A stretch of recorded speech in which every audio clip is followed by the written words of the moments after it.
Hello, everybody. Welcome back to the Prospero.ai stock market live streams. It's been a minute since we were last live. We've had our, usually we go live twice weekly, but this past week we were live only Monday. And actually this week, because of Thanksgiving, happy early Thanksgiving, everybody. It's going to be one stream as well. I see, oh no, uh, our streaming software has changed this. Your name is not showing up now, but I see someone saying hello all in the chat. Good to see you here today. I don't know why it's not showing your name for me right now, but thanks for the comment. It looks like it switched up the format on us all.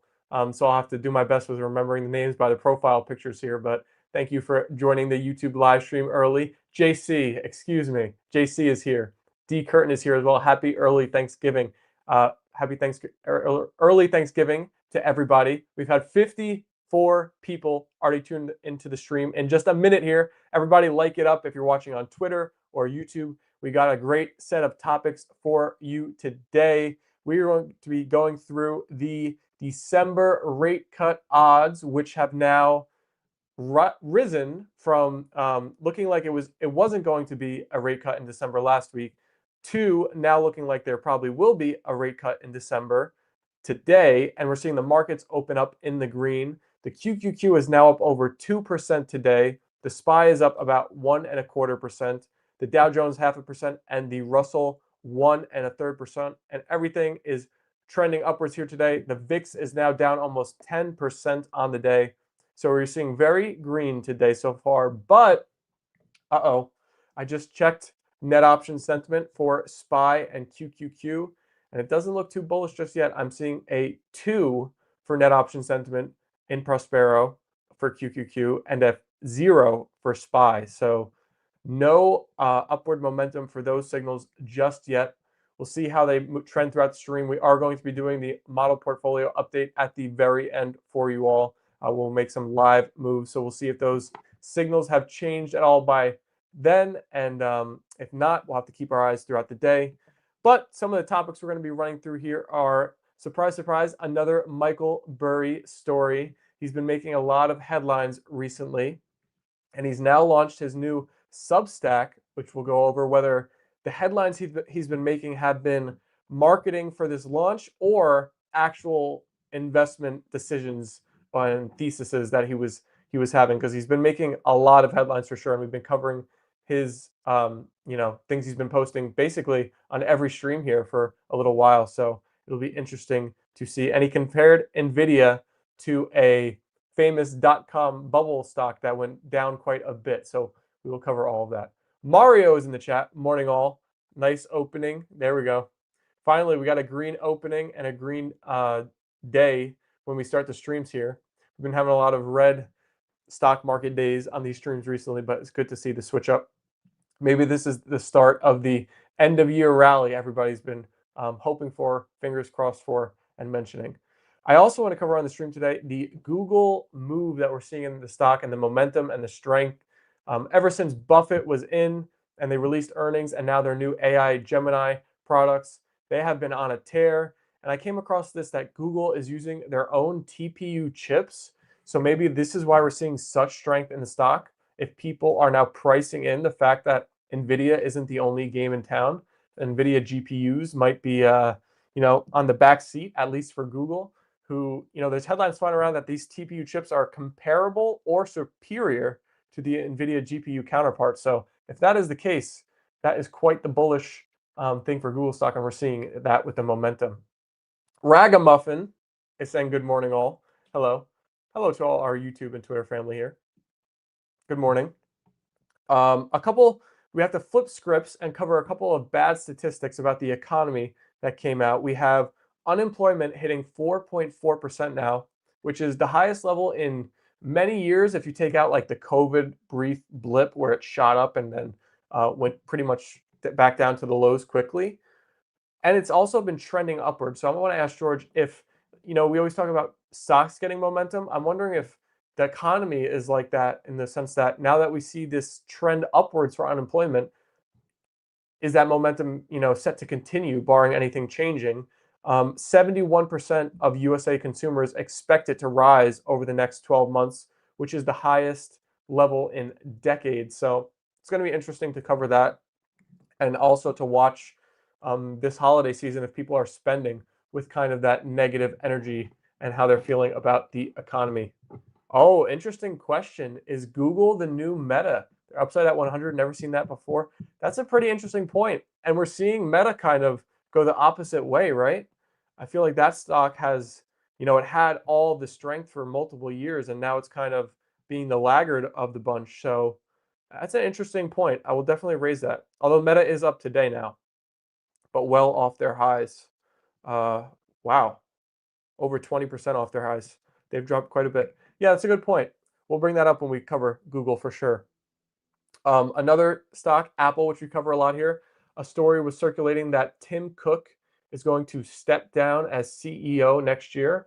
And I'm wondering if this is, stepping down, quote unquote, versus being pushed out a bit.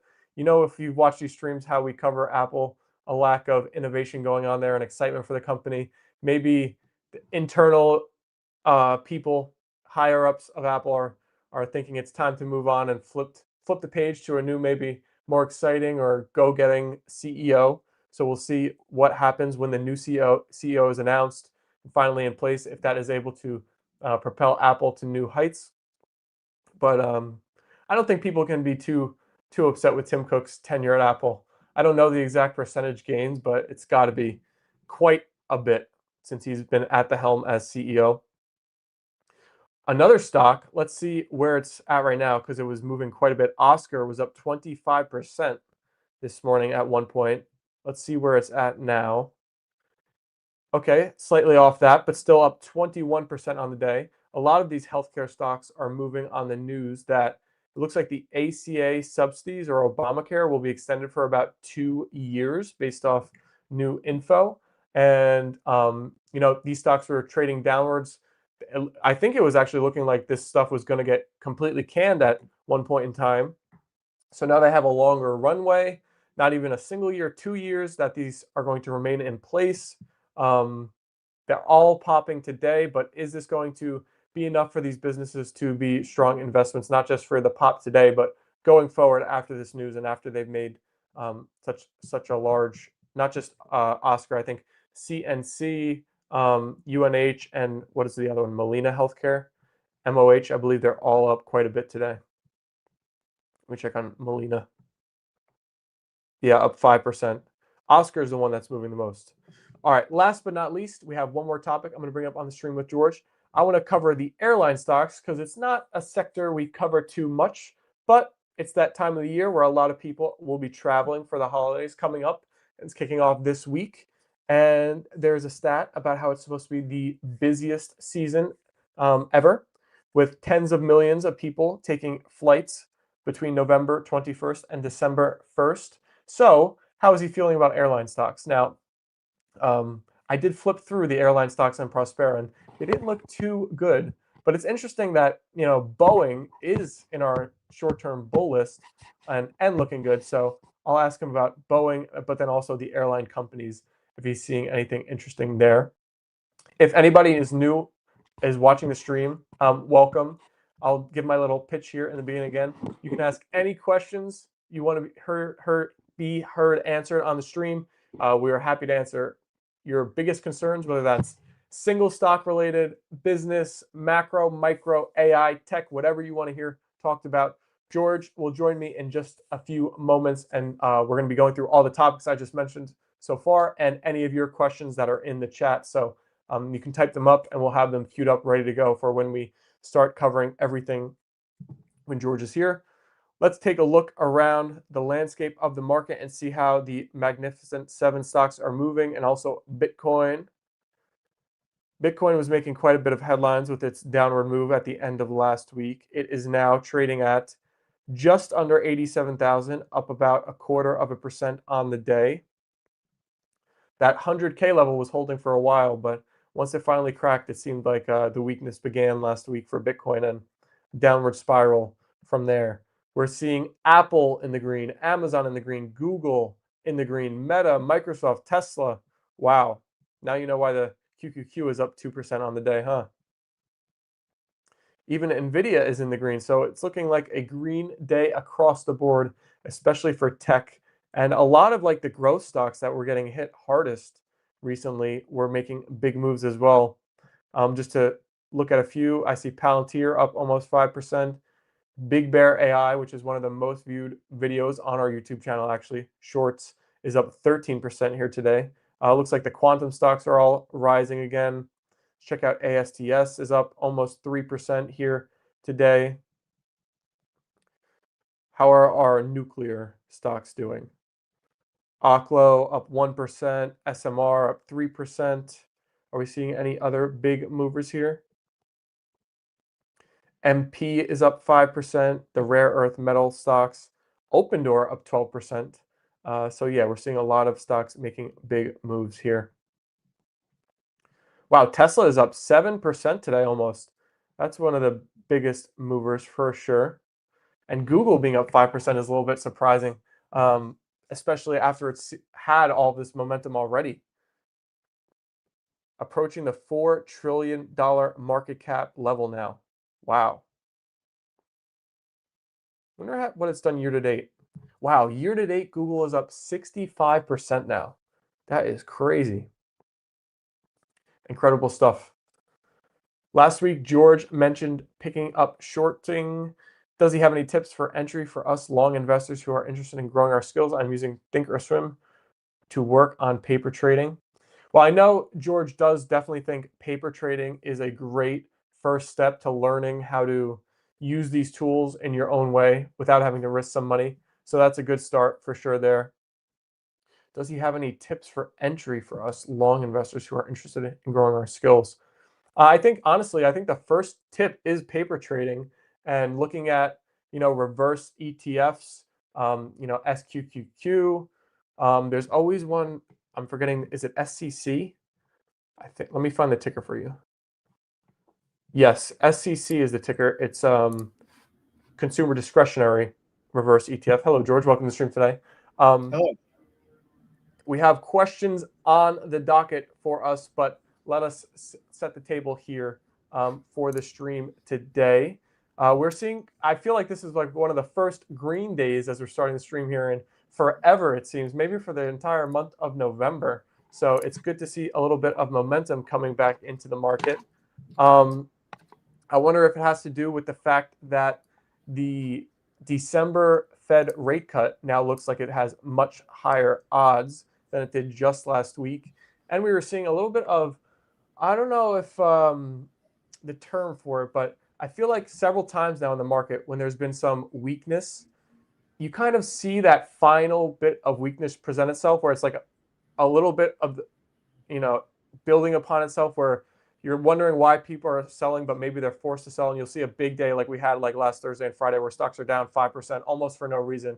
And sometimes that volatility maybe can signal like, okay, we're getting near the end of this. People are pressed and stocks are going to start looking like good buys. But how are you feeling seeing that the market is green today? We checked Prospero at net option sentiment for QQQ and SPY, still pretty low. Do you think we can finally begin starting this end of year rally? Has the selling been enough? Do you think the rate cut odds have something to do with the green we're seeing today? Yeah, I mean they definitely do. What we wrote about in the newsletter this weekend was that there was a lot of turmoil. One of the interesting ends to the week that I've ever seen.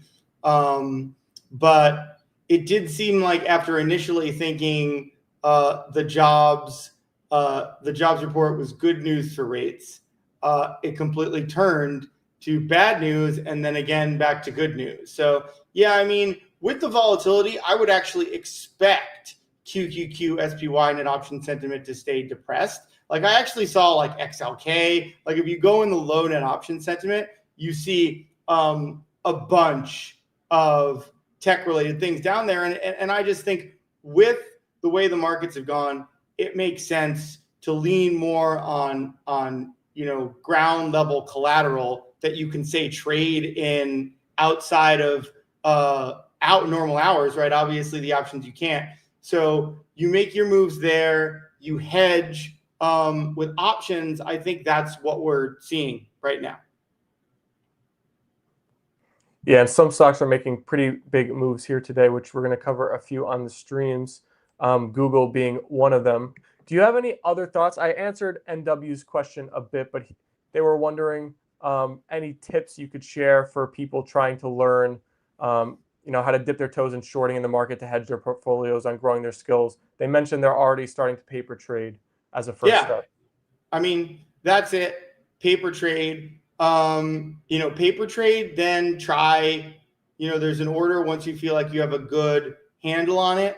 Then just try with small amounts of money. Those are really the only two steps. And then, try with small amounts of money, then try with slightly larger amounts of money. That's really the only right way to do it.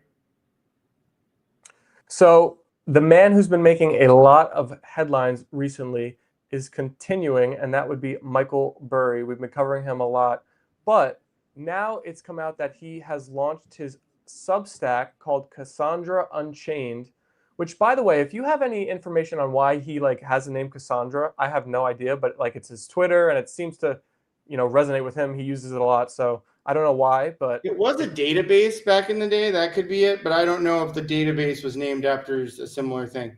Interesting. Okay. I was wondering why it's kind of an odd name for him to really, hook into, but he uses it a lot. But any case, it's going to be $379 per year. And his first write-up on this Substack was comparing NVIDIA to a dot-com bubble stock that ultimately crashed, being Cisco, and comparing how he sees similar downside risks in NVIDIA stock. Now, I don't think Michael Burry is pressed for money, but some people were saying that a lot of the headlines he's been making recently were to more so market this Substack than actually give real theses on the market. So how do you feel about that? Do you think the headlines he's been making, especially with the AI bubbles type of stuff, do you think that was to ultimately promote his Substack, or do you think he actually believes the stuff he's sharing? Yeah, he might have just decided that he um, that he wants to say what he wants to say, and in a hedge fund, he isn't able to do that. And yeah, he's probably at his point in his life where he's made enough money, and maybe he's more interested in telling the public what he's doing and helping them kind of cut through the noise as he sees it. I could see him being that more in the that much more interesting to him. And if you think about closing down his shop to do this, right, it makes a lot of sense because there are limitations to what you can share and how you can share it if you have an institutional portfolio. But obviously, as we do, if you're doing more on just the knowledge sharing side, there's a lot more flexibility in what you can share, what you can say. And how do you feel about his relation of NVIDIA to Cisco? Do you think there's any similarities? And do you ultimately see that type of downside risk, even if it's a small chance for them?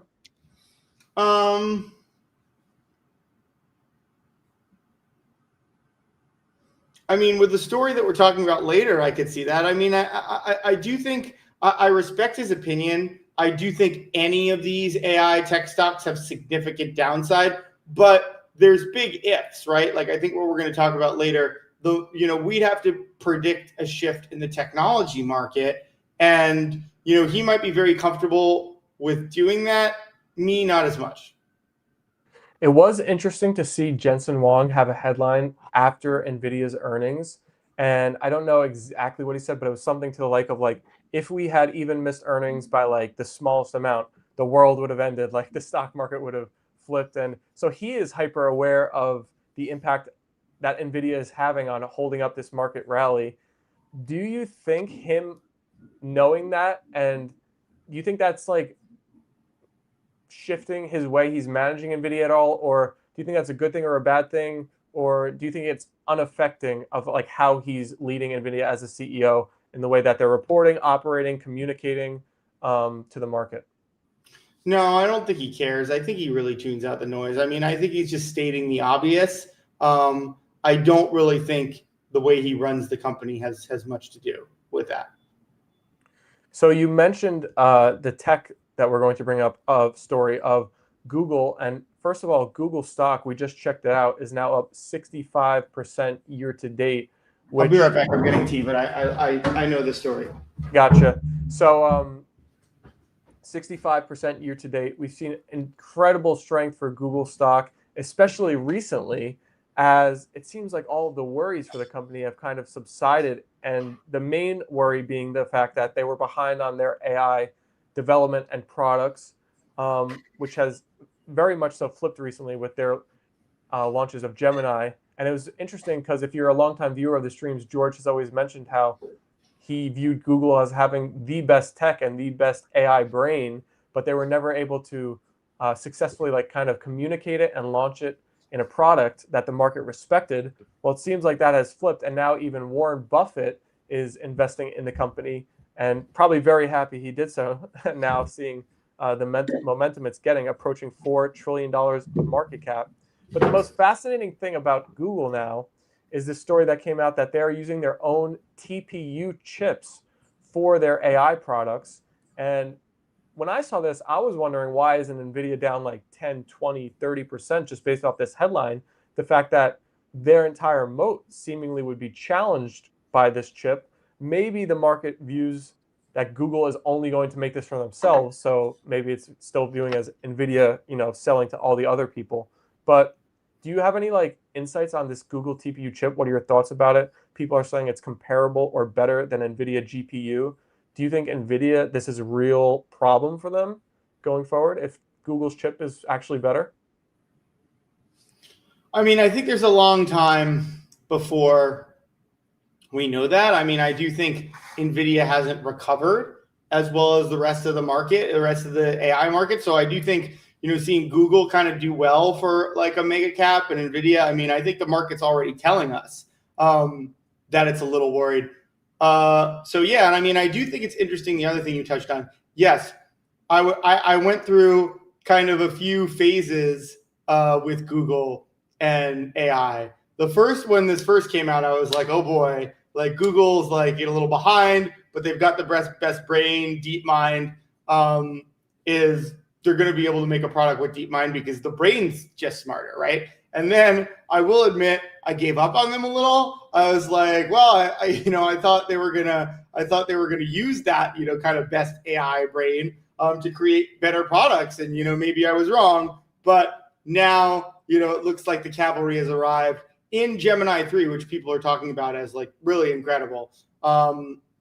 Basically, there was a big shout out to DeepMind for helping out, and why would you got the best AI brain? It could beat any other computer in games like Go, orders of magnitude better. You'd think it could figure out how to engage with humans, write their emails, things like that. But that just shows you how nuanced tech applications can be. Like, one of the things I often report is that Google invented the transformer model and didn't think it was like, they actually just like let it go to OpenAI. So that just tells you sometimes the difference between, the science and the application of the science. And, maybe Google didn't like it because they didn't think the information was high quality and they weren't using it in the right way. But yeah, I mean, I think the way this is responding, I just checked Google. Google, unlike the other stocks, like a lot of these stocks that are in slumps, it's hitting new all-time highs. So it's very, very clear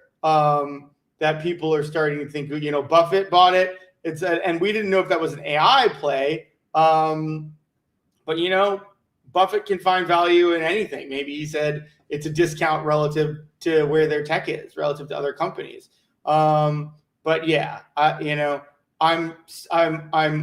had some moments of doubt, but I'm right back where I started, where it's just like Google has DeepMind, now, especially that we're hearing that it's making waves in these releases, they've got to be the odds-on favorite again to lead in broad AI products, right? I think OpenAI has a huge lead in like the chatbot thing, but that's just one thing. So someone brought up an interesting comparison of the fact that, is Google the new Meta? And it was actually this guy 2622 in our YouTube stream. And I think it's very interesting because when you look at both of the cases, like Meta and Google both had concerns for their companies that they were able to address, and ultimately it seems like they never came to fruition. Meta's being the metaverse spending. and Google's being their AI like lack of development, but both don't seem to be the case.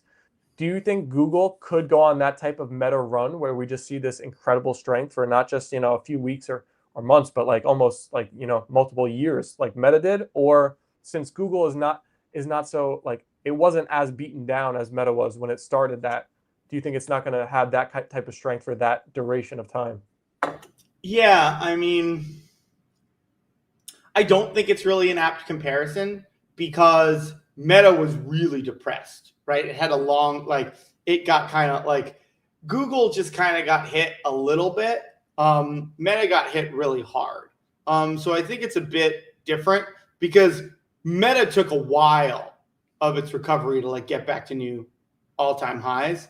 Like Google hit that pretty fast. I mean, but it's just a different situation because like Mark's foray into the metaverse made the whole perception around the company change. Like Google was looked at as like maybe it won't be the AI leader, but it still had things like YouTube. It still had the ad business. And at the end of the day, the leadership wasn't the question. What made Meta go so far down was the leadership was in question. The leadership was never really in question for Google. It was just a question of maybe one of their business lines, a very important business line, was modeled a little too high.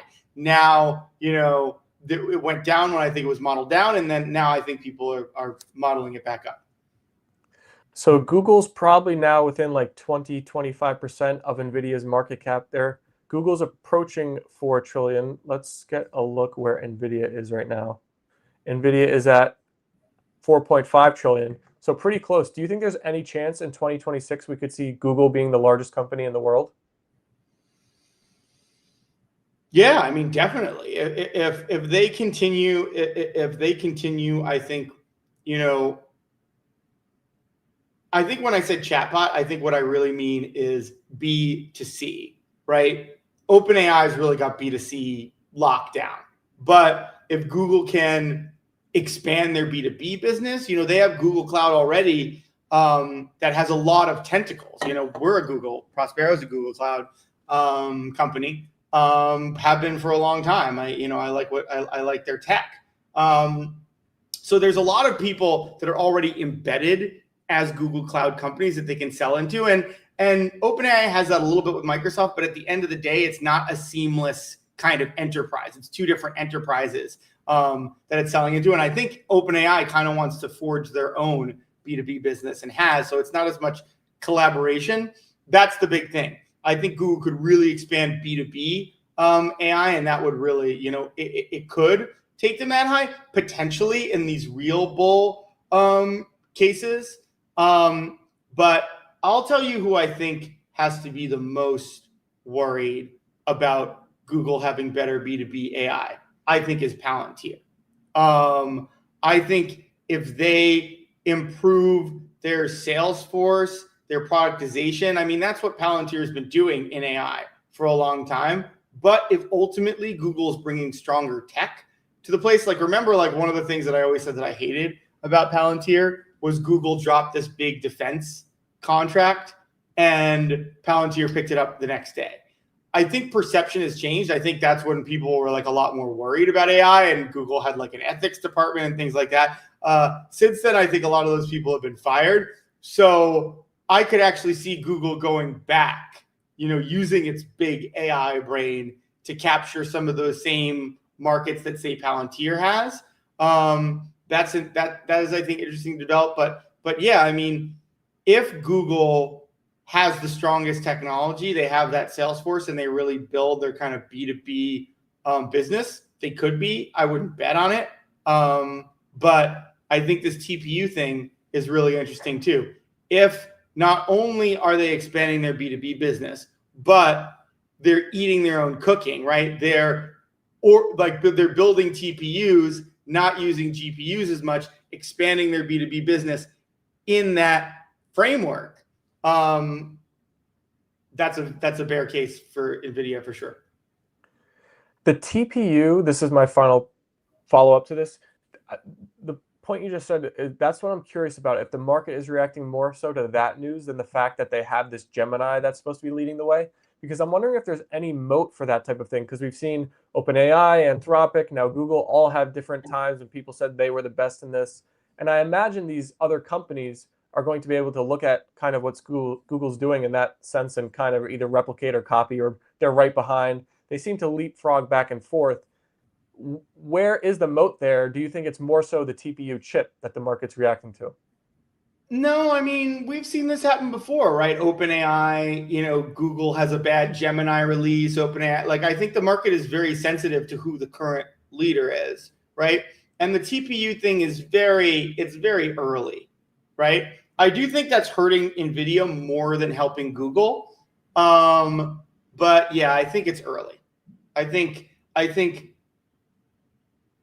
and I think the other thing is with these TPUs, even more specialized than GPUs, like it's kind of a similar like thing with quantum light, where it's just like, just because TPUs can do better on some applications, some really big advanced applications, doesn't mean they're ready to replace GPUs in all aspects. And I'm sure they're replacing the headlines. And I'm sure if TPUs could like work better on everything, we would be hearing a lot more about it. It's probably just these specific applications. So yeah, I'm not ready. I'm not ready to call that too big of a story yet. Mario commented that NVIDIA has an ecosystem, Google doesn't. Do you agree with that? What do you mean by ecosystem? I'm wondering that too, Mario. If you want to follow up, we'll further that, because I feel like Google, with all of their different business, arms they have, has a pretty good ecosystem for themselves. So we'll see what Mario has to say. We can move on to these statistics I wanted to bring up about maybe why the market was in a bit of a panic last week. It was revealed that unemployment has hit 4.4%, which, if you take out the COVID little pop we had, which was very short-lived, is the highest since about 2016, 2017. And the unemployment rate has been rising now for multiple years. I also am wondering if the rising trend we're seeing in unemployment is similar to how you mentioned when you're interested in stocks that have momentum. Now that unemployment has been rising for like 24 months, will it continue on that trend, barring like a unforeseen change? Is that what the market's worried about? At what level does unemployment become like a big problem for the market? If we're not already seeing it be the case. I think people are mostly worried about unemployment as it relates to, other things like consumer spending and consumer confidence, right? Like, let's be honest, people don't give a shit about how many people have jobs, right? I like, nobody on Wall Street's like, oh, like I wonder what all those people that have jobs, I'm worried about them. They're only worried about the spending, right? And maybe some of these Trump tax payments that are going to come are going to help with the spending, help with the stock market. Yeah, I mean, it creeping up is definitely a concern. But I think people are going to be more concerned about the spending. That's where it's going to start affecting the market. So I do think this Christmas season, holiday, you're not supposed to say, not supposed to say Christmas. The holiday season. No, I'm just kidding. I don't care. I don't. We don't need to be like Fox News here. But as in, I'm not really that put out by what words I have to use. But no, I think that's going to be huge. I think if we have this rising unemployment and people are spending less on presents, that could be a big downward catalyst, regardless of what this rate thing, what happens with rates. Well, it's probably why I was surprised to see the rate cut for December drop for the odds when this number came out of being like the highest number we've seen, because the Fed is, job dependent and inflation dependent. And with this rising, you would think that would ultimately lead to them cutting rates, which we're seeing kind of that, be the case now, looking like more so this week. But also, to your point on the spending, especially for this Christmas season coming up, 71% of U.S. consumers now expect unemployment to rise over the next 12 months, which is the highest level not since, the 2010s, 2000s, since the 1980s. So 40 years ago was the last time that level of people were kind of pessimistic on the future of the economy and the job market. So that would lead you to believe they're going to be pretty tight with their, spending, I would imagine. Or maybe they're just reading our newsletter and they saw that graph and they're like, okay, we're gonna be missing jobs. No. I mean, that's an interesting question, right? I'm not sure if we live in a world where that's linked, right? We keep seeing debt coming to all-time highs and nobody seems to care. It hasn't affected spending less. Maybe that's more about debt and less about jobs. But yeah, I mean, people worrying about their jobs is definitely an interesting catalyst. Now that's actually a good point. Like, I wonder if their main worry, I would like to see a follow-up survey of what is the reason why you think unemployment will rise if it is AI, if that's the number one reason why people think, or if there's something else leading them to believe. Yeah, and it's also a big difference, right? Mm-hmm. If it's their job, and somebody else's job. If somebody else is going to lose a job and you just expect that, then it's not really going to affect your spending. But if you expect to use your job, but in some ways I think they're linked. I think there's some fear around AI, and it's understandable fear. But yeah, I think that it's very. I think that it's an interesting time for sure. And W saying lots of tech-related layoffs here in the Seattle area. Yeah, but, I mean, what else? What other jobs are there other than tech? I'm just kidding. Doesn't Microsoft employ everyone there, right? Mm-hmm. Probably over 50%. I don't know. There's Microsoft, and then there's retail worker. Those are the only jobs you can have in Seattle now. Realtor. I'm thinking of I always love The Office, and I'm thinking about Michael Scott when he does the business school thing, and he names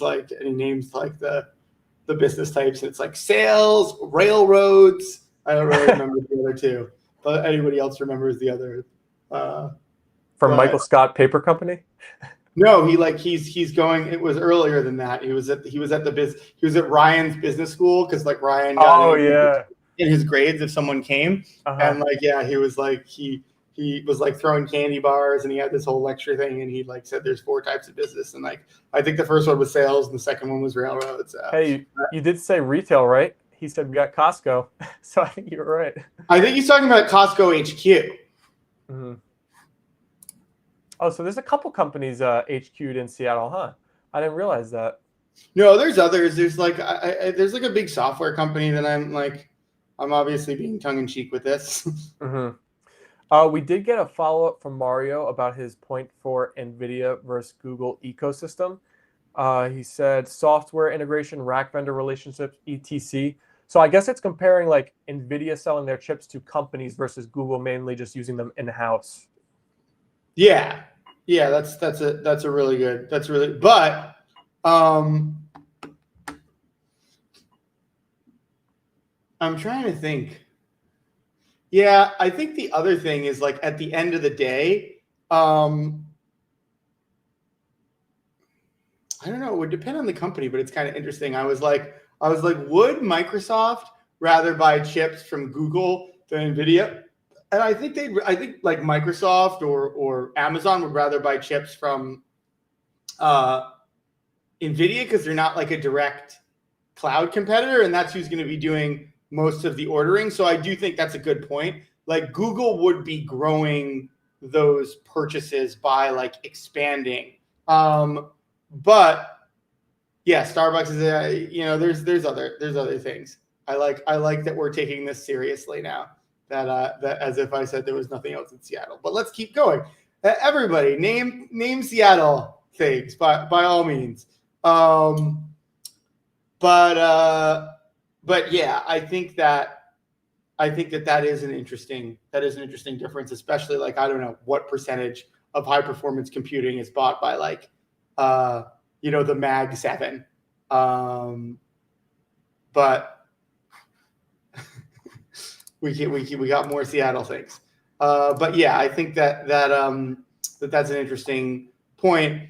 But the other thing that is potentially, I think, an interesting part of this conversation, if like AI becomes so commoditized that like Google could just sell a widget if they could do it more efficiently in with like a GPU. I mean, sorry, with a TPU. If they're like, okay, we could train this kind of model and OpenAI, train it, run it, and OpenAI or Microsoft would charge you this, but we'll charge you 20% less because these chips are more efficient. That could be a way that they actually gain market share. But yes, they'd still be bound by that. Actually, while we're talking about this, I actually was reading something pretty interesting about Steve Cohen, thinking that AMD was starting to do a lot of good things, and he's actually betting on that. His bet is AMD. He used to have SMCI, but he sold it. But apparently, his big bet is on AMD, and he thinks that NVIDIA is further along in its growth curve, but AMD is just getting started. So that's an interesting thing to throw in here in the NVIDIA in this whole conversation, where it's just like, I don't think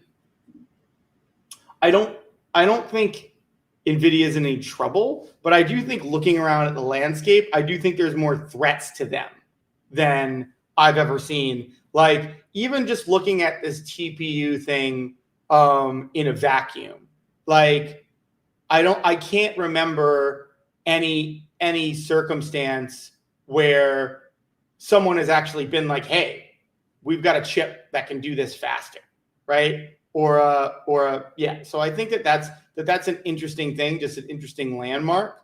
And the only other thing I'm going to say is anytime Google has something, like Google ripped off BigQuery, Amazon made it, Redshift, and so if Google's got these TPUs, even if they're the only ones that have them right now, it's only probably going to be so long until Amazon's hired enough people away from Google that Amazon has them too. I do not believe Google is capable of keeping something secret from Amazon, and then probably a couple years behind it, then Microsoft will have it too. But I think that's the other part of the story. If all of a sudden the cloud providers are scaling in TPUs and even if everybody else is buying NVIDIA chips, we keep on hearing our largest orderers are 2 of the 3 cloud providers, but we won't tell you who they are. We probably know who they are, and that is, I think, a legitimate threat. As I said, once we confirm that TPUs aren't faster on maybe 2% of the kind of models or applied models that need to be processed. Well, I want to stay within the Mag 7 space because there was a headline that came out last week that Tim Cook will step down as CEO from Apple as soon as next year. And I just looked up when he started. It was 2011. So he's been there for about 14 years. I guess his entire tenure will look like about 15 years. I'd imagine you're not too surprised by this headline, being how we've covered Apple and the kind of malaise for the company that it's become. But people were also saying that this was a test balloon headline and that they don't actually know if he'll be stepping down or not. They wanted to see how the stock and the market would react to such a headline. Do you think it's time for Tim Cook to step aside? And also, do you think this is his decision, or maybe the higher ups of within the company kind of coming to a consensus that it's time to flip the page on the Tim Cook chapter of Apple? It could be both. I think at the very least, regardless, it would look the same, regardless of what it was, whether it's more the board or whether it's him. He's not just going to quit one day, right? It's not and we don't know what's going on. It's probably mutual. Nice NW. Yeah. I mean, if they listened to me, Lisa Su would have been gone, and she's having a big, rebound. But no, I was actually I was saying that they would start to look at something, and the performance wasn't there. But look at her turning around. I don't think the same for Tim Cook. But yeah, a company like Apple is never going to make a move. What they would do is they would they do this, and this is the same kind of thing I said with Lisa Sue, and it never got farther, right? First, they do that he's thinking about it. And then the next step would be the board is looking at replacements, right? They leak these things slowly. Or you might hear, instead of the boards looking at replacements, you might hear that, they're starting to think about phasing him out. And if it's an internal hire, they might be like this person at Apple, which is interesting. Like, I think that's interesting to develop this story. Like, who might emerge as the as an internal candidate. So they might be like, oh, this person is getting a look, getting more responsibility in case Tim Cook leaves. Like that at a company like this is, the flavor. And right, we saw that with Elon Musk, right? When things got bad, the next step, there were rumors, and then the next step was like the board was looking at things. And so, yeah, like these things are formulaic. You could call it a trial balloon, but I think a trial balloon is much more like a situation where they actually don't know. They're considering their options. This is just the natural flow of someone leaving a company as big as it is. Like, because they could have decided, they could know he's going to be gone in a year already today. And that's not how they're announced. They're going to do it exactly like this because they've got to have the option to go the other way. Yeah, it'll be interesting to see what the next step of that story is. Something that came out this morning, which I think it was looking unlikely for the market, was the fact that ACA subsidies now look like they're going to be extended for about 2 years. And a popular retail stock and social media name that always flies around is Oscar Healthcare, OSCR, up 20% today. We looked at a few others in the beginning of the stream, like Molina, CNC. They were up, not quite as much, but up on this headline. How do you feel about these companies now that it's looking like that will get extended? I know they rely heavily on those for their businesses. Is a 2-year extension enough for the market to, fully regain confidence in these, or is that timeline still too short where it's going to drag on the stocks after this move we're seeing today for the companies? Yeah, I mean, it's interesting, right? The stock I get. Wait, 2-year extension, you said? Yeah. Oh, I didn't see that. Oh, the Democrats might have actually done something right. I mean, but even then, maybe they weren't allowed to announce it. Maybe that was their agreement. And the Republicans had to get the initial win. But good job. We're critical. They got the extension. They did it. Good for you, Democrats. You're not totally useless. Yeah, I was actually reading a rumor. You get these, it's so interesting. I saw before this was announced, there was a meme that said Trump was going to actually be like we're tired of giving the healthcare companies the money, and they were just going to hand people the money, and then they were going to pay the higher premiums. But I was just it's kind of funny. I don't know where these memes get, but it's the same thing, and it's just more complicated that way. If they're not lowering the premiums, but you're giving people money, then you're just if anything, you're giving people more money and giving them less healthcare, because there's probably going to be people that just pocket that money and are irresponsible with it. But yeah, 2 years is good. I missed Eli Lilly. I saw it up there and I was healthcare too, but Eli Lilly's been on a fucking run and I just totally miss it. It's looked good in their signals. I hope some people got it, because I was kind of just ignoring it. And I was it wasn't till this weekend where I was oh, maybe Eli Lilly. And I already saw it was past all-time highs. And I was okay, missed the boat a little on that. But yeah, I definitely think there's still value in it. And of course we saw UNH. I think someone pointed out that UNH went way up, and maybe it was you, in that option sentiment last week. So again, it looks like people, got wind of this. But yeah. I just pulled up Eli Lilly, $1 trillion market cap now. Yeah, I was not aware of that either. That's pretty crazy. Complete opposite of NVO. I know we brought them up recently, but I saw another headline today and they were down 10%.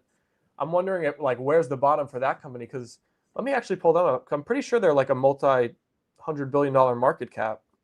I know they're not American headquartered, but yeah, they're like a $200 billion market cap. But year to date now down 50%.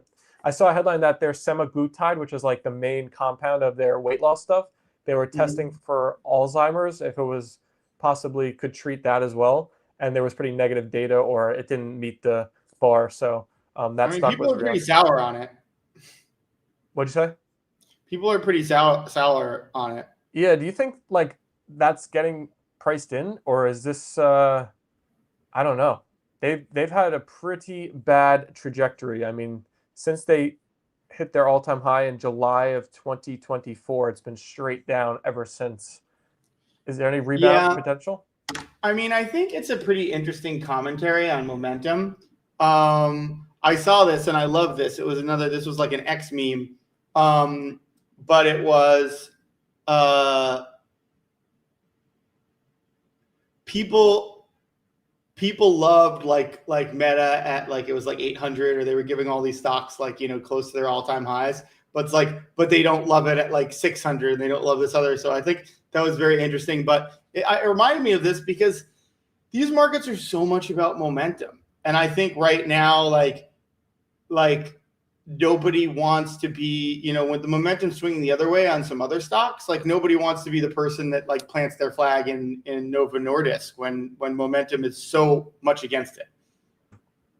But people will buy or want to buy Eli Lilly, and the signals look good while it's ripping to new heights. So yeah, your point, in those two companies looks like it's true. Yeah, and they're not so their value is being driven a lot by the same thing, but different perception around momentum, right? Mm-hmm.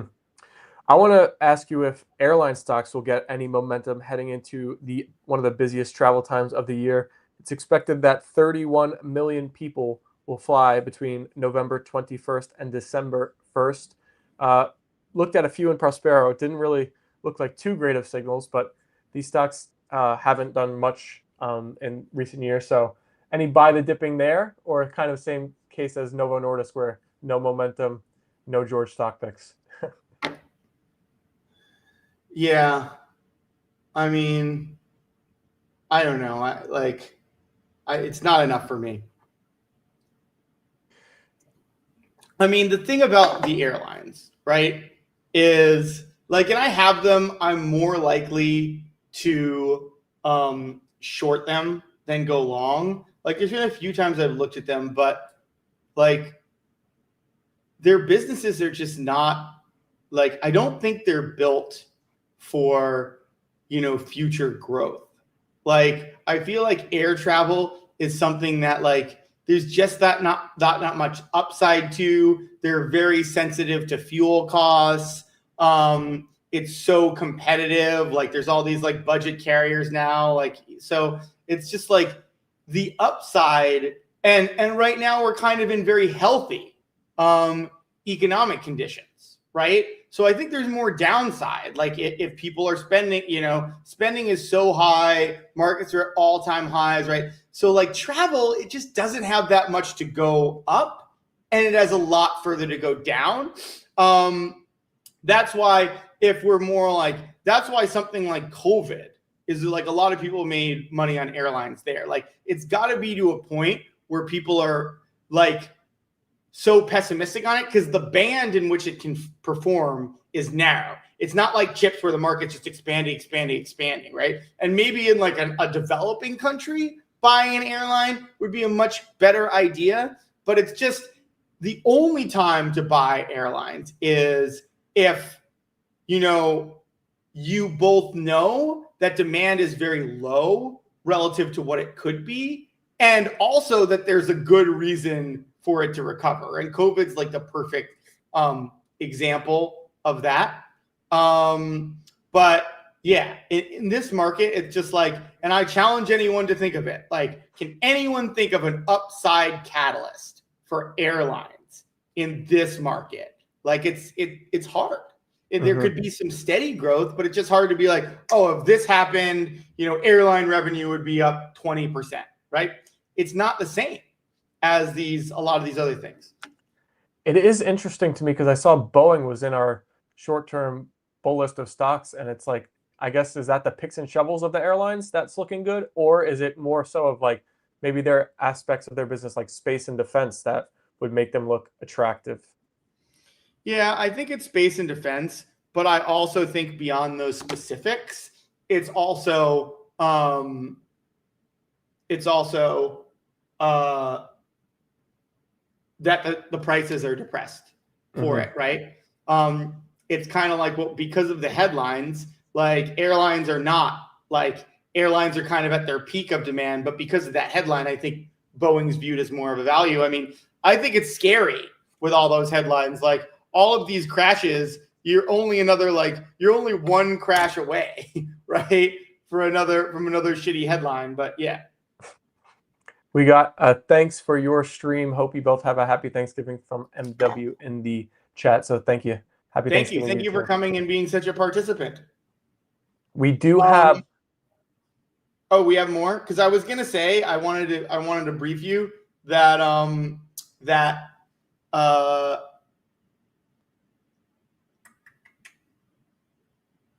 that we're probably not gonna stream until next Thursday. So if we need more topics, you can throw more at me now. I probably should have told you before. Mhm. Um, well, I will pan to our over 2,000 viewers we've had here today. You guys need to help me out here. If you guys have any questions about stocks that we haven't covered so far, whether that be single stock related, macro, business, feel free to comment them right now. We want to address your main concerns, so that would help me out too with our short videos we gotta pump out over the next week or so. So yeah, let's get some comments right now. We have a lot of people in here. Thank you guys for tuning in so far today. I do have one more for you, so I can ask you too while people are typing. So this one was a comment that I saw at the last second of actually the last time we streamed from Nick. So we didn't get to cover it, but I thought it was a good question because he was asking. He's heard you mention about like the wealth investment products we plan to launch in the coming years at Prospero, and he knows that we have the investing newsletter and the trading newsletter, and he was wondering which of those strategies you would lean into more, or how you would think about it when beginning to start those products that we're going to have for people. So it's neither, and one of the reasons that um, we're having like a bigger tech build is because of that neither answer, right? Like right now, the system that I use, my system for the investing letter, one of the reasons, I go back and forth on it, and sometimes I'm, trying to reduce my moves or whatever, but like I would actually make more moves if I wasn't concerned about it being hard to follow, because basically what I do with that is I'm very good at generating ideas, but I'm not very good at looking at the data and figuring out exactly when to exit, take profit or anything, like especially because some of that's busy. That's why things like momentum score were invented, where it's just like, okay, it goes down to this part and then I'm out and I don't have to think about it much. But that's how my brain is wired, and that's what I've done. And I only put things in front of people that I've used for a while. So that's why it's being done in that way, because I've used it, tested it, and I know that system works. Like, I'd love to be able to give people 5 longs, 3 shorts, and leave them for a month, or like maybe swap out 1 or 2 based on some profiles changing. I can't do that because I don't have that system right now. I don't have that map. So we have to train different models specifically to do that. And that's the kind of tech that we're starting to build out with things like trade alerts, a little more, leaning more on LLMs, interact with our signals. So yeah, that's why I know and even if I wanted to put the strategy that I use in that in an ETF, you can't do it. The laws won't you can't churn that much. So that's why we do it that way. And obviously the trading letter is just is just a very it's not me generating the ideas, it's pure momentum score. There's some portfolio management that I do, but again, that's a lot of names, too much churn. So we need models that are a little more specialized to these strategies. Hopefully, I don't know if Nick's here today, but I'll message him on Discord. I think that was a very thorough, good answer for him. We have a question from JC also now. Is there a plan to have momentum viewable in the app ever? yes. So we have, after the alerts, we have something called Prospero Plus. That will be like $10 a month in the app. That will show momentum score and something we have coded smart price targets. Both of those will be seen. There's actually a blended bull and bear score in that to like simplify things a little bit. So yeah, like Prospero Plus is a cool product. I'm excited about. Interesting. So can I ask you a follow-up on that? Will that be like, you were talking about price targets, like if you click on an individual stock, it'll be in there for each stock? Yeah, there'll be a smart price target for it. That's actually some test code that we have that actually prioritizes certain analysts based on based on how well they've done recently. That's very cool. Interesting. JC said, sweet. I think he's going to be our first sign up for it. We got a question about a couple stocks. Ticker POET, Poet. Any thoughts on that one? Let me check. We do. Yeah. Looks pretty good.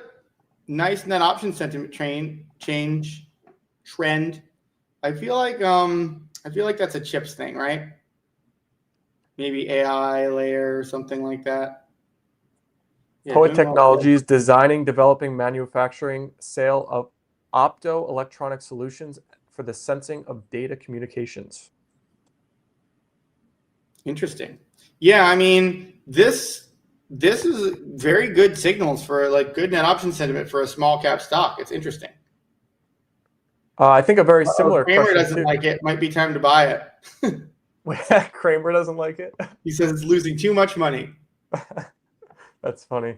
We got another ticker, PPTA. Would you consider it a gold play? Yeah, it's a gold play. A nice way to play it without it being pure gold, but that looks good too.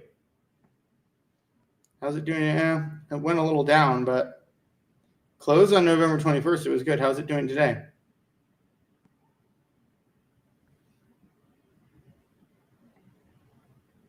Gold is up today. PPTA is up 6% today. Doing well today. We were covering gold for a bit there. Any thoughts on that? It's kind of been consolidating near the highs, but it's below its peak when it was having all that momentum. Do you feel any way about it, whether it's going to, break through all-time highs or kind of just keep going sideways from here for a bit? Yeah, I mean, my feeling on it is I just don't see it doesn't have the upside of tech. So I just think that I think you'd rather play tech or and I say this similarly to like a dividend ETF or whatever. Like I think you either would prefer to play tech upside instead of gold and then short something instead of owning it. I don't want to own anything on the downside now. Like it might go up a little bit, but I'd rather play it the other direction and short something that's going to go down. I mean, I'm watching Rigetti very closely now. And in when the market starts topping, that's going to be the first thing I'm going to do. Get Rigetti short in my portfolio. I thought you were about to say the reverse. When there's momentum, you're going to go long the quantum. No, you don't believe in quantum at the moment? I believe that it's getting hammered more than anything in my portfolio when it goes down. So it's the perfect thing to know because I generally want to hold on to my longs. So instead of selling, first step now is grabbing Rigetti short if I'm concerned at all. So we have a question from our Twitter viewer, Uzi Obi. Is there a Prospero fund where y'all are using the tech to invest? Would want to see that. There isn't. That's kind of some of what we would be doing with ETFs. But stay tuned. There might be something on that in the not too distant future. Interesting. Well, I feel like the letters we do are kind of that now. It's just paper trading though. Yeah. But I think he's asking if there's something he can invest directly in, so he doesn't have to follow. So that's we're tackling it different ways. 2027 at the latest, we will have, these ETFs, maybe a robo-advisor a little earlier. We're looking at another option, but that I can't really talk about yet. That might be online sooner. Last call for questions from our chat. I think we got a good amount. I want to just ask you one more too. We haven't covered crypto at all. Bitcoin broke below the 100K level, and then there was kind of a little bit more weakness that came to fruition. I saw a lot of more people mention the Michael Saylor MSTR pressure on the stock after we've been covering that with Bitcoin dropping. I think I also saw that his price average is like 73,000 or something. So people were highlighting that as if it were to go below that, it'd be a big problem. Any thoughts on crypto? Are you interested, not interested, buying the dip with it having dropped? Boy, he's really averaged up. Yeah. Yeah, I mean, I'm a little concerned about crypto as a buy at the bottom thing. Like I thought that looking at the actual data and I thought that the Trump administration would create more of a tailwind for it, but it's kind of behaving as it always does as a higher risk asset, which is like a lot of the time leading the market and down and getting hit a lot harder. So I have concerns about using it. Like I was actually, one of the questions I forgot was like, there's a lot of stocks that look to be bottoming out. If this is a turnaround that, that I'd prefer, whether they be some of these AI service level ones, chips, like a lot of these growth names are looking very bottomed out right now. And I'd be much more excited about those over Bitcoin. Question from Mario. What does George think about relaxing private equity rules for all investors? I think that could be good for people if there's good like learning and laws and things like that around it. I don't really like anything like anytime you're like relaxing it, making it available to everyday people, all you're doing is creating a way to provide liquidity to like those markets. And I don't like that. I don't like the idea of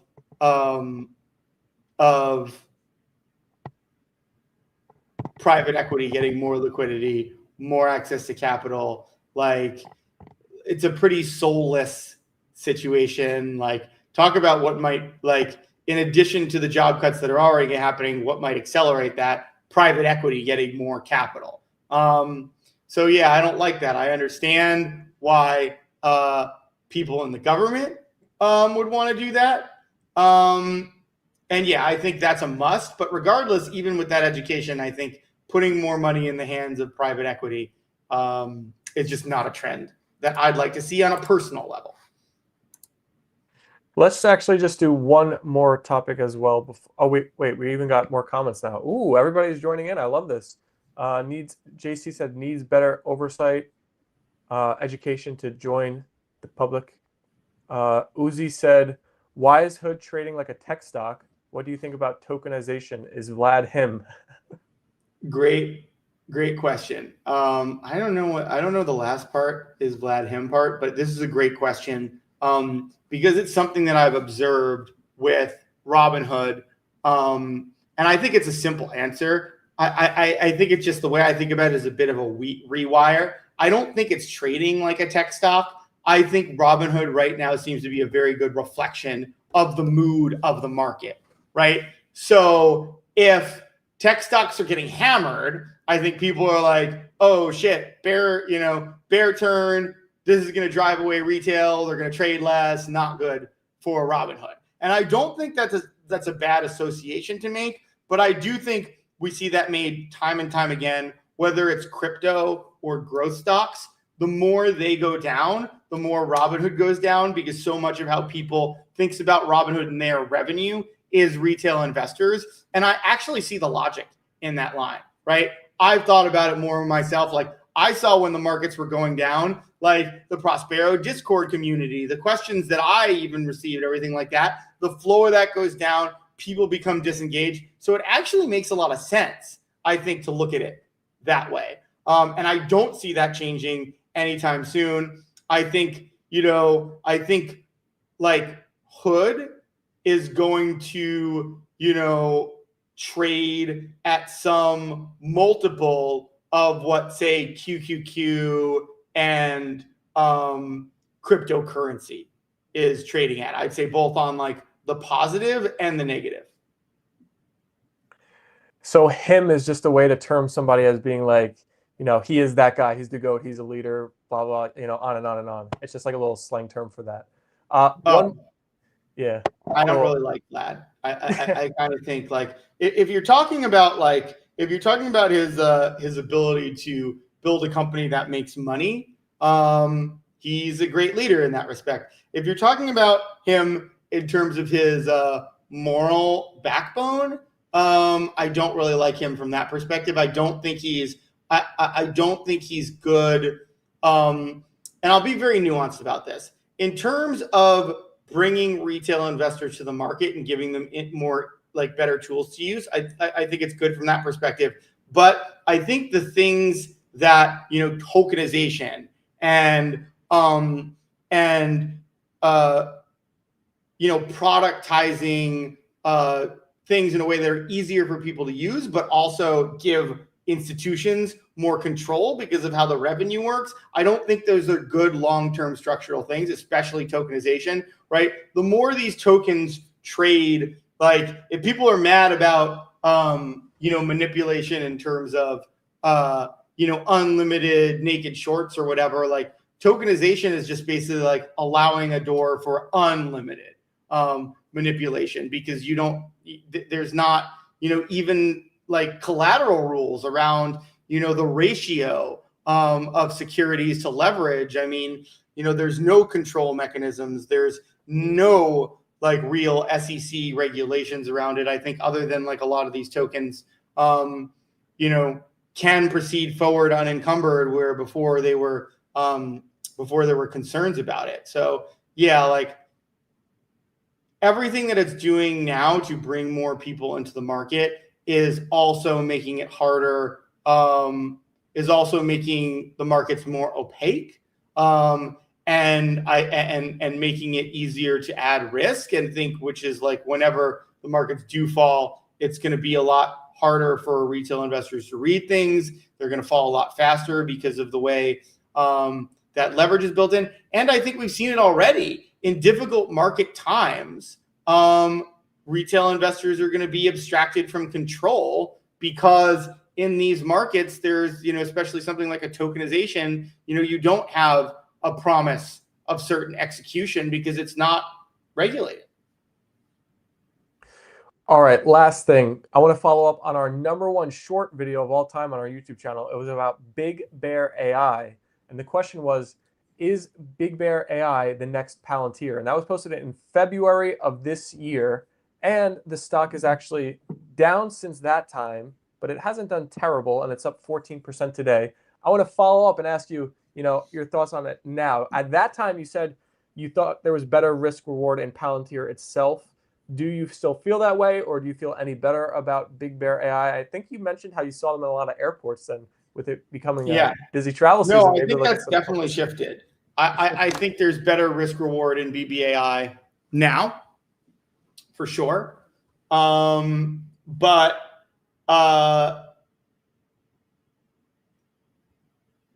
net option sentiment was only at 68. That's not really where I want to play around with things. But I gotta say, like Poet is sticking. I'm gonna watch Poet more closely.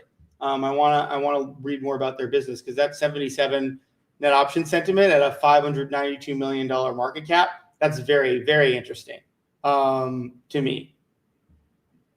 Yeah, it'll be interesting in tracking it. Who brought Poet up? I have to thank them, Maverick Hoffman. So thanks, Maverick, for bringing it to our attention. Alrighty, I believe it is time to do the switchover. We'll catch you in the Prospero Lab. Thank you guys for sticking with us for this entire extended Prospero live stream. George is going to be right back with us, and we'll be doing the model portfolio update where we'll make live ads and drops. Appreciate you all. If you made it this far, you gotta like the stream if you haven't yet. If you're watching on X, if you're watching on YouTube, drop a like. It helps the algos understand that our viewers are enjoying the content and sharing it with more people. Of course, a happy Thanksgiving to everybody who it looks like I won't be seeing you all again for even longer this time. We were not going to be back till Thursday of next week. So have a great, Thanksgiving and, rest of your week and even beginning of next week until we meet again, viewers. But we're going to check the Prospero QQQ net option sentiment in Prospero for, for QQQ. I messed that up, but it's okay. QQQ at the beginning of the stream today was at 2, and now it is at 8. So we are seeing an increase for QQQ net option sentiment, but not at great levels still. We need pictures from the birthday dinner. JC, funny. No pictures. SPY is at 0. So no raise for net option sentiment for SPY. A little bit of an increase for QQQ. But both, if you're newer to the Prospero signals, our bull bear line for those indicators is 40. So both are still pretty poor for QQQ and SPY. Let's see, is the market making any major moves now? It looks like we're kind of drifting higher still on the day. The QQQ is up about 2.3% now. S&P, Dow, and Russell similar levels to where they were this morning. VIX is still down 10%, but even though the VIX is down 10%, it is still quite elevated at about $21 right now. Interesting. Wow, how high did it get? It peaked at 27 last Friday. So the VIX is going bonkers. We'll have to keep our eyes on that. We'll see if, with it being a shortened market week, it's closed on Thursday and a half day Friday. If maybe there'll be less activity in the markets, maybe we can have a chill out week after a bit of drama in the trading the last week or so. Let's see if any of these stocks are making big moves. Checking on the Magnificent Seven. I'll have to keep tracking Poet and PPTA, the tickers we got here from our viewers today. I'll add them to the watch list. Keep an eye on them for sure.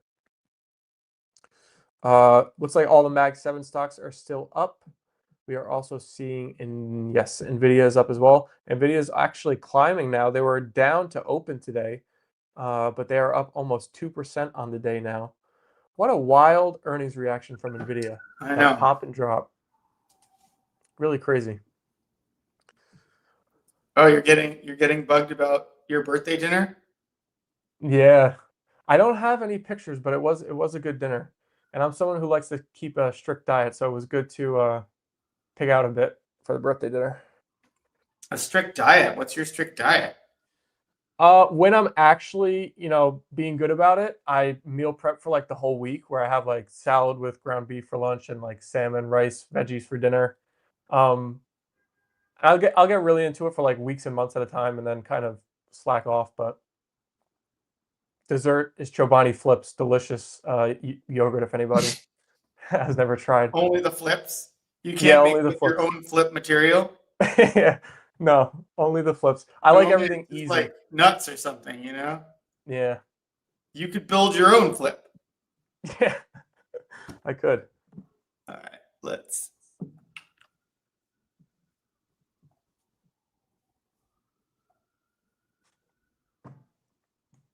Oops.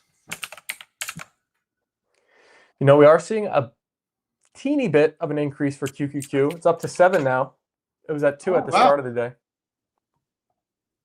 There you go. SPY's still at 0 though.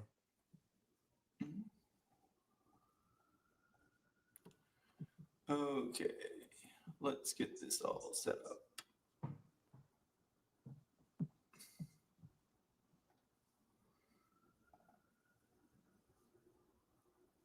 Ooh, JC said Tesla is up over 7% now on the day. Yeah, I saw that. I was like looking. What's going on with Tesla and the signals? Tesla is still at 100 upside. Net option sentiment is 68 right now.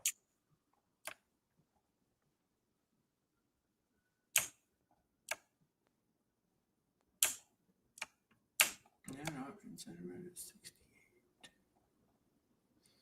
Not quite time.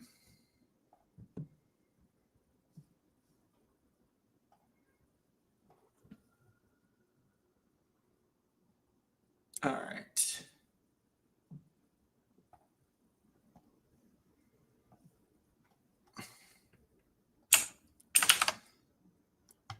It's nice to have Brent back. If you're out there, Brent, it's it was a difficult week last week. It's interesting. The short-term bull list in Prospero is pretty normal picks. It's all like tech, but then there's this one I've never seen before, which I always like to bring up when that's the case. CHKP is the ticker. Checkpoint Software Technologies. 86 net option sentiment. THKT? CHKP. And it's down. Maybe it's about to bottom out. Something to watch. Something to watch for sure. I really want to get back into NBIS, but I'm just like, I don't know. I think I missed that entry point, but I feel like it could be up even more tomorrow. Hard decision. What?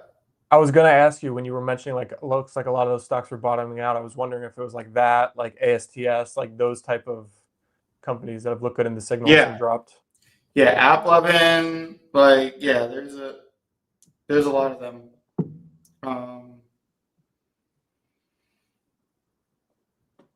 Okay. Let's. I'm not sharing my screen yet, am I? No.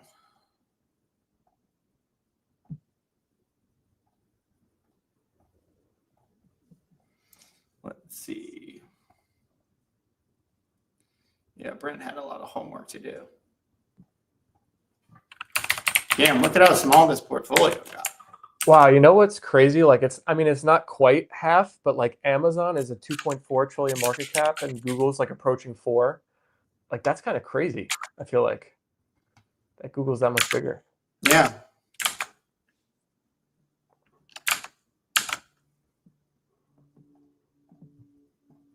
How many shorts did I have?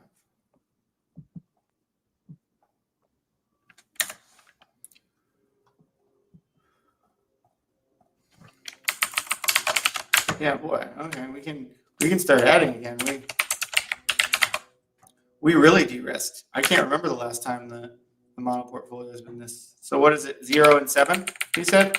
Yeah, 0 and 7.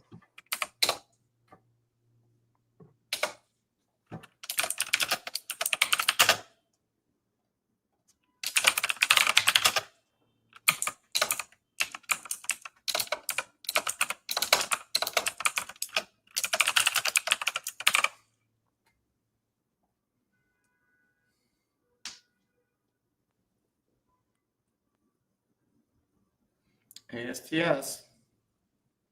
Well, I think someone asked me, I don't know, I think I said this already, but one of the reasons I keep going in on ASTS is that the Bluebird launch has a date, and I think it's going to go crazy into that. Like, I don't want to miss it going up into that when it's already like, it hasn't been at 50 for a long time. So yeah, I'm very interested in that. I think it's actually like in the beginning of December, so not too far away, like December 2 or 3 15th. weeks. Right? Yeah. So, I mean, we're not too far away from that run, right? Mm-hmm.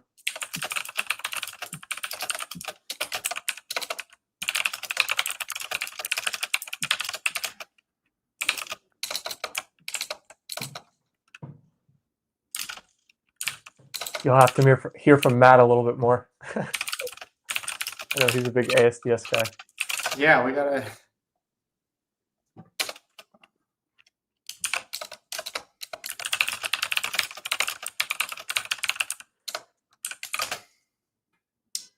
It's gonna be interesting. Yeah, I was wondering, large cap growth leading the way.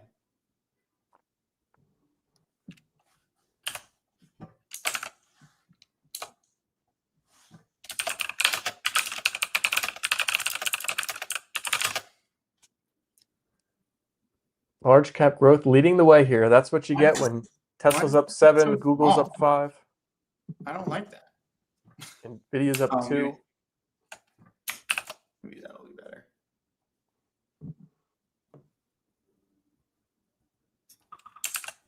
Yeah, there we go. Way too small.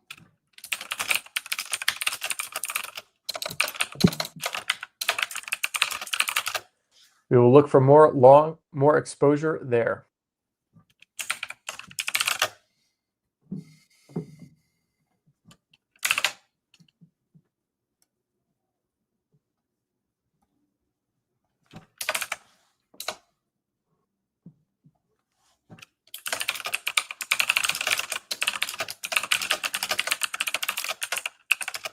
Not surprising to see tech and consumer discretionary alongside.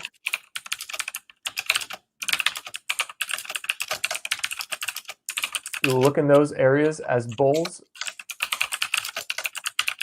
and perhaps materials, financials, and real estate for bears. SoFi's up 6% today. Speaking of financials.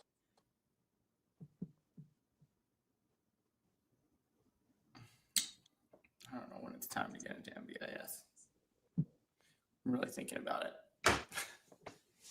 Okay. Let's not get too distracted.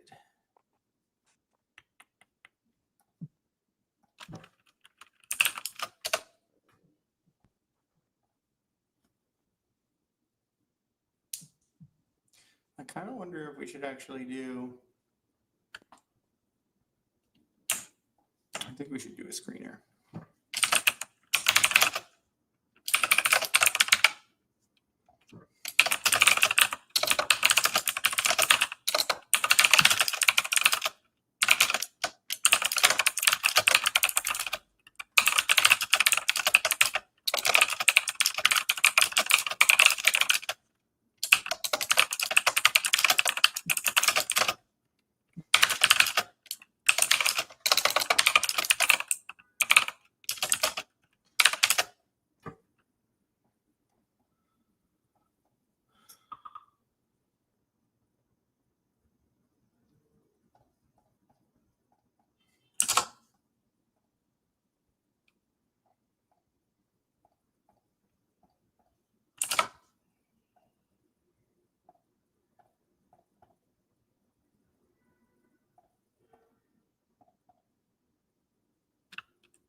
Intel's there again.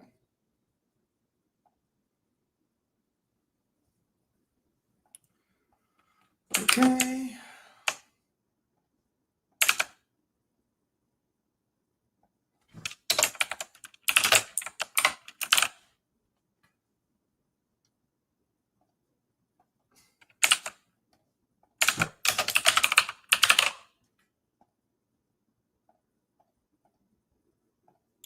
Okay, let me know when it's in.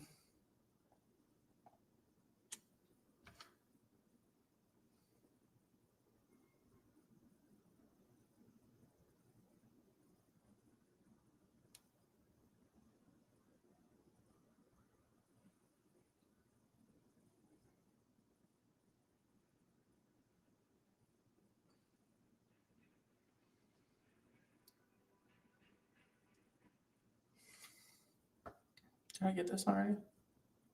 Maybe, maybe not. This is going to be as late as we get here. Normally I get it out by 12:30, but not today.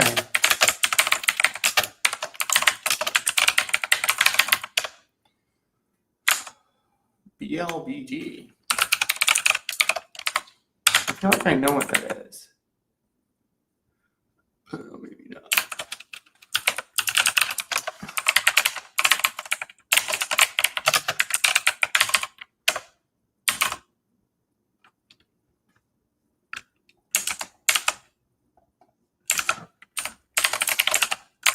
screener updated. What? The screener updated.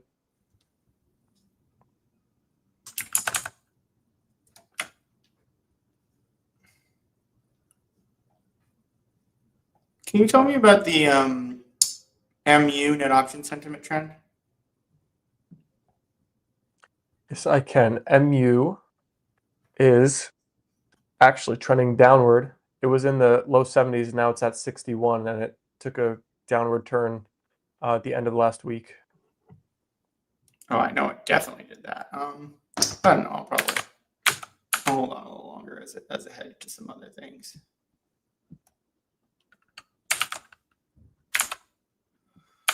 Okay, we're getting rid of these.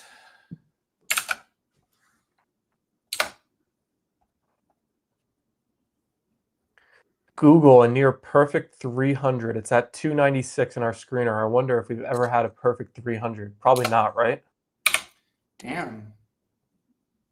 I feel like I'm behind. Like, I feel like I don't want to get in now. But I feel like I should still even now. Why this always has such problems updating? I feel like for whatever reason, if you just take the link, it doesn't work. Maybe it has to do with like how it's copied. Okay. All right.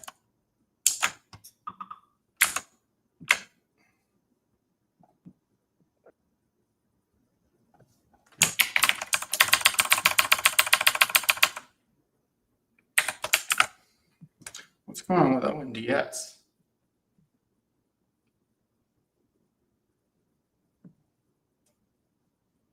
That was looking very good. And Wow.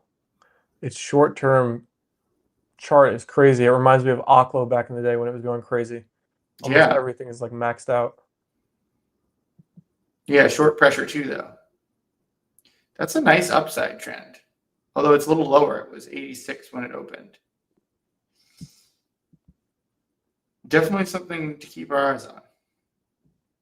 Okay, let's not get too distracted, though. Why is the utilities? I don't know, XCL, I don't think that's a...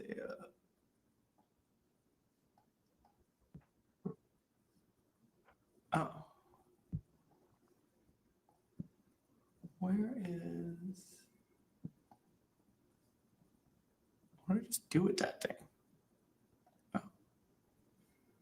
This is the wrong date. No wonder I was having problems.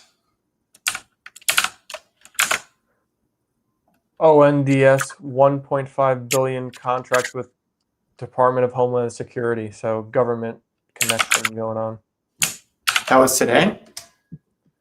I believe so. Yep. How much is it up today? 26%. Oh, yeah, Jesus. A little late. Oh, man.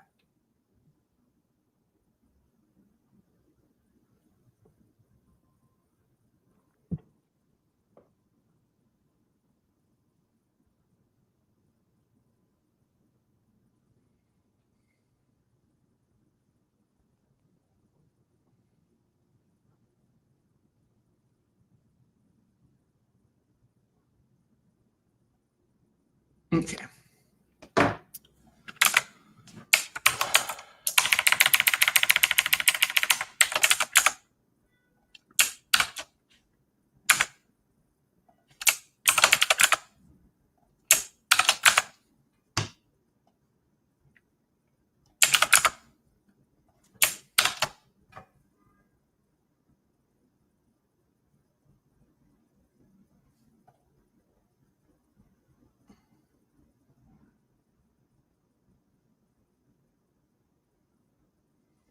Okay.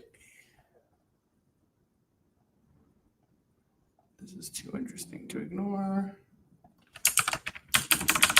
All right, we'll throw something in there. Healthcare. ARWR, that's interesting. Time for that. Why not? I gotta do it this way. Whirlpool. I'll do that too. All right, now.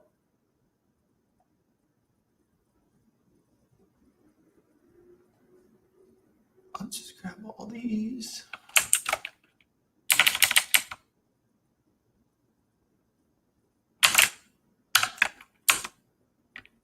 TT is always coming up on this.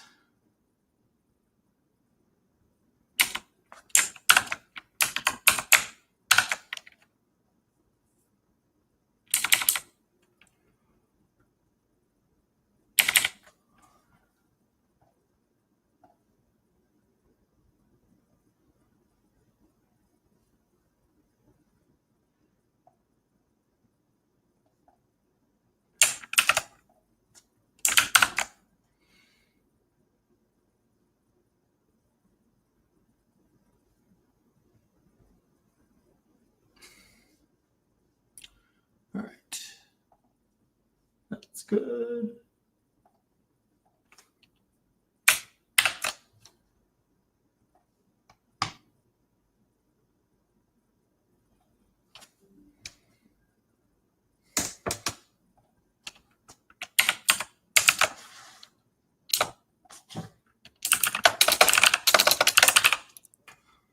Okay. Let's send this out at 12:40. Now I gotta do 12:39. Why does it always want me to send these out tomorrow? So, are you sure about those picks? You want to sleep on them? Yeah. Okay. I think we're finally done. Thanks for joining us for that marathon, everybody. Yeah, epic live stream. But we're going to be gone for a minute. So, we're going to wish everybody happy Thanksgiving, a good investing week, and even start of next week. So, you said next Thursday is the next time we'll be back. So, yeah. I think that's the day I get back. For everybody watching, JC said happy Thanksgiving, y'all. Happy Appreciate Thanksgiving. all you guys tuning in. We'll see you guys next week. Enjoy the holiday, and we'll see you soon. Bye, everybody. Thank you, George.